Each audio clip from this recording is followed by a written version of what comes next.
Hi julle, baie welkom by nog 'n video. Dit is so lekker om saam met julle in te skakel. Nou, net gou vinnig, vandag is al bietjie iets anders en ons sien baie uit daarna, maar ek moet net gou julle herinner aan die nuusbrief. Onthou jy kan klik op daai knoppie net onder die video en dan kan jy iets aflaai.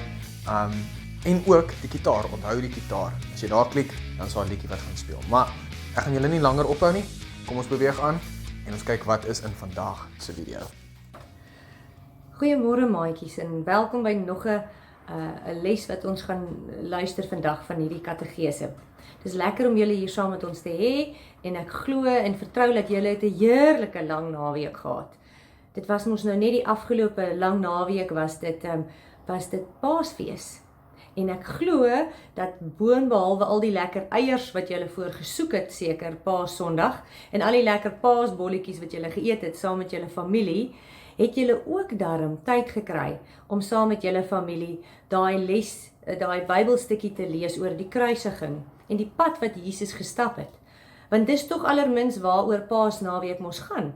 Dit gaan oor Jesus se kruisiging in die tyd wat ons beleef het in die afgelope paar weke, wat ons noem die lydenstyd, wat opgebou het tot en met die tyd wat Jesus by die kruis uitgekom het. So vandag se les gaan ons 'n bietjie stil staan by presies wat het gebeur in daai tyd met die kruisiging en ook net na die kruisiging. En ek wil vir julle daaroor 'n paar dingetjies vertel en ek hoop julle kan saam met my 'n bietjie dink daaroor. So, voordat ons begin verder gesels, kom ons doen die regte ding, soos Roan altyd sê, kom ons maak gou ons oë toe. Liewe Jesus, baie dankie dat ons weer 'n keer hier by mekaar kan kom voor U. Vader, baie dankie vir nog 'n jaar wat U vir ons die lewensles geleer het van Paasfees. Dat ons nou net daardeur kon gaan saam met U en dat ons weer eens die kruisiging van Jesus kon herdenk en die belofte wat daarmee saamkom. Vader, gaan saam met ons deur hierdie les, maak ons ore en gedagtes oop vir alles wat U vir ons wil sê. En dankie almagtige God dat ons U kinders kan wees. Amen. Nou maar goed. Okay, so voor ons verder gaan, wil ek net eers sê, ek wil eers kyk of julle vir my kan sê, in watse 4 Bybelboeke is die storie van Jesus se kruisiging vasgevang?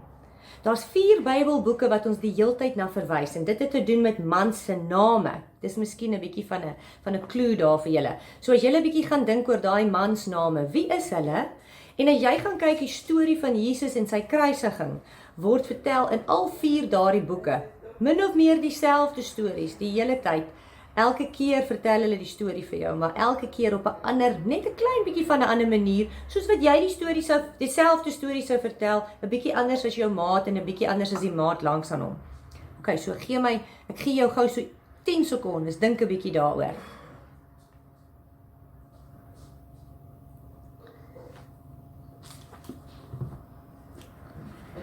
Okay, so jy's reg. So, dit is die 4 evangelies, noem ons dit. So, dit is die evangelie van Matteus, Markus, Lukas en Johannes. So, dis daai 4 ouens wat ook betrokke was by Jesus met sy kruisiging, wat deel was van Jesus se spesiale vriendekring en wat hierdie storie van Jesus en hoe hy op die ou einde by kruisiging uitgekom het, vir ons vertel in die Bybel. Okay, goed. Nou, kom ons gaan 'n bietjie verder. So nadat Jesus toe nou gekruisig is, het daar die tydperk gekom van waar hulle sy liggaam afgehaal het van die kruis af en toe het hulle dit in die graf het hulle dit gaan bære. En hulle het hom toegedraai in die doeke soos wat ons lees altyd. En die vrouens was baie belangrik. Maria, Magdalena, hulle was almal betrokke by Jesus se kruisiging, by sy begrafnis en ook by sy toedraai van sy lyf. En dit was maar 'n baie hartseer tyd en dit was 'n baie droewige tyd, want dit was vir hulle verskriklik swaar om hierdie held van hulle, waarna hulle opgesien het, die Jesus wat hulle aan vasgehou het, wat vir hulle die boodskap sou bring van verlossing. En ewe skielik, hier is hy nou doodgemaak. So, dit is nou die snaakse ding is, en dit is waar ek vir jou vandag wil 'n bietjie by stil staan ook en vir jou vra. As jy dink aan jou held, Ek weet nie wie op hierdie stadium is miskien 'n held in jou oë vir jou nie. Maar mens kry helde van enige aard. Mens kry sporthelde, jy kry TV-helde, jy kry musiekhelde. So ek kan nou net dink aan 'n paar van my kinders se helde. Een van hulle is byvoorbeeld Taylor Swift. My dogtertjie hou verskriklik van haar en hulle is mal oor haar musiek. Maar dan is daar ook allerlei TikTok helde. En elke oggend is hier 'n nuwe een in die huis en dan moet ek hierna kyk en daai ene. En dan is daar YouTube helde wat allerlei snaakse video's maak. So daai helde is helde wat kom en hulle gaan. En dan oor so, ek weet self van my helde wat ek gehad het toe ek jonk was. En as ek dink aan musiekhelde, en die helfte van hulle is nou seker al oorlede. En die ander helfte van hulle maak nie eers meer musiek nie, want hulle sit in die ouete huis. So, daai helde kom en die helde gaan, deur ons lewenstyd, wat ons op aarde is.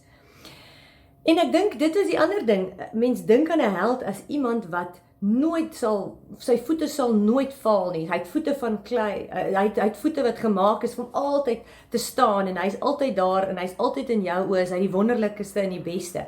En dit was dieselfde van die mense van Israel in daai tyd. Hulle het aan Jesus gedink, aan hulle held. Hy was die ou wat hulle kom red van die Romeine en wat hulle kom verlos en laat hoef hulle nie meer slawe te wees nie. En toe wat gebeur hier op die ou einde? Ewe skielik, hier is Jesus doodgemaak. En hulle kyk vir mekaar en hulle huil en hulle is hartseer, hulle harte is regtig baie seer. En hulle verstaan nie maar hoe op aarde dit nou gebeur. Hoekom het God dit nou toegelaat?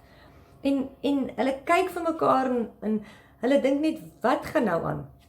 Maar ek dink die gedeelte wat vir ons moet uitstaan en wat vir jou nuwe moed moet gee, is daai gedeelte wat Jesus nou beskryf hier in een van sy Bybelboeke, en dis ook die stukkie wat ons vandag gaan lees, en wat julle moet na kyk, saam met mamma en papa, as hulle vir jou kan help om dit te lees, en dit is in Lukas 24, so onthou jy Matteus, Markus, Lukas, Johannes, so Lukas is die derde evangelie, en in Lukas 24, beskryf hulle vir ons die stukkie daar, en vertel hulle vir ons, van hoe dit gebeur, dat die mense rondom Jesus het hierdie boodskap heeltemal misgekyk.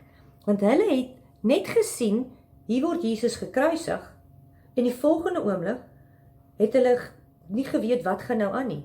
En toe ewe skielik daai belofte, want Jesus het hulle gewaarsku, en hy het vir hulle gesê, maar daar gaan 'n tyd kom wat ek weer opstaan. 3 dae gaan gebeur, en die mense het nie verstaan eintlik wat Jesus se boodskap beteken het nie. Maar hier staan dit, en hy het dit in soveel woorde vir hulle gesê. Die Sondagmôre, dis in Lukas 24, baie vroeg, het die vroue na die graf toe gegaan met die reukolie wat hulle reggemaak het. En daar kry hulle toe die klip weggerol van die ingang van die graf af. En toe hulle ingaan, het hulle nie die liggaam van Jesus gekry nie. En hulle het nie geweet wat om daarvan te dink nie. Met eens staan daar toe 2 manne met blink klere langs die vrouens wat by Jesus se graf staan. Die vroue het groot geskrik en hulle gesig het hulle afgebuig. En toe sê die manne vir hulle, waarom soek julle die lewendes by die dooies? Want hy is nie hier nie. Hy is uit die dood uit opgewek. Onthou hoe hy met julle gepraat het, toe hy nog in Galilea was? Die seun van die mens moet uitgelewer word in die hande van die sondige mense, gekruisig word, en op die 3de dag weer opstaan. En dit, maatjies, is wat ek wil sê vandag vir julle. Dit is die verskil tussen 'n TikTok held of 'n YouTube held en die held wat vir altyd en ewig in ons oë sal bly staan, en wat my held definitief is, en hoekom ek so bly is, na hierdie Paasnaweek, na die kruisiging, wat 'n bietjie swaar kan wees, en 'n mens voel partykeer 'n bietjie bedruk, het ek opgestaan vanoggend, en hier is dit, 'n lieflike maandagoggend, en ek dink vir myself, hoe wonderlik, daai belofte van Jesus, want Jesus is 'n held wat opgestaan het. Hy het nie bly lê nie, hy's nie doodgemaak en het net in die grond begrawe en dit is die einde van hom nie. Nee, Jesus het werklik waar opgestaan vir my en vir jou. En daai belofte van Jesus om op te staan beteken dat hy is ons held waarna ons kan opsien en opkyk vir die res van ons lewe. Want weet jy wat beteken dit om so 'n held te hê? 'n lewendige held, nie 'n dooie held wat niks beteken en net baie geld maak en niks vir jou persoonlik doen nie. Jesus is ons held, want hy het vir ons sondes betaal deurdat hy net nou oor die afgelope naweek aan die kruis vir ons gesterf het. Jare gelede het hy aan die kruis gesterf, maar ons herdenk dit elke jaar, maar deurdat hy gesterf het aan die kruis, beteken dit hy het vir ons sondes betaal. En dit beteken ons kan vry rondloop op aarde. Maar die ander ding wat dit beteken, en dis die wonderlikste van alles, want onthou, mens kan nie altyd daai baie naby verhouding met jou held hê nie. Taylor Swift gaan nie vandag my dogtertjie se telefoon oproep vat as sy haar bel en sê, hallo Taylor, ek wil gou kom koffie drink by jou nie. Nee, dit gaan nie so wees nie, of ek wil net gou met jou gesels vir so 5 minuutjies nie. Maar die verskil is, Jesus Christus gaan met ons 'n persoonlike verhouding aan, en hy vra daarvoor, hy wil ons bel. So dis die verskil, is dat ons held is 'n lewendige held, wat by ons gaan bly, tot die einde van die tyd. En hy nooi jou uit om met hom 'n lewendige verhouding te hê. Glo in hom, praat met hom, en bly by hom, vir altyd en ewig. Totsiens maats, ek hoop julle het hierdie les geniet. Geniet die res van die week. Mooi bly.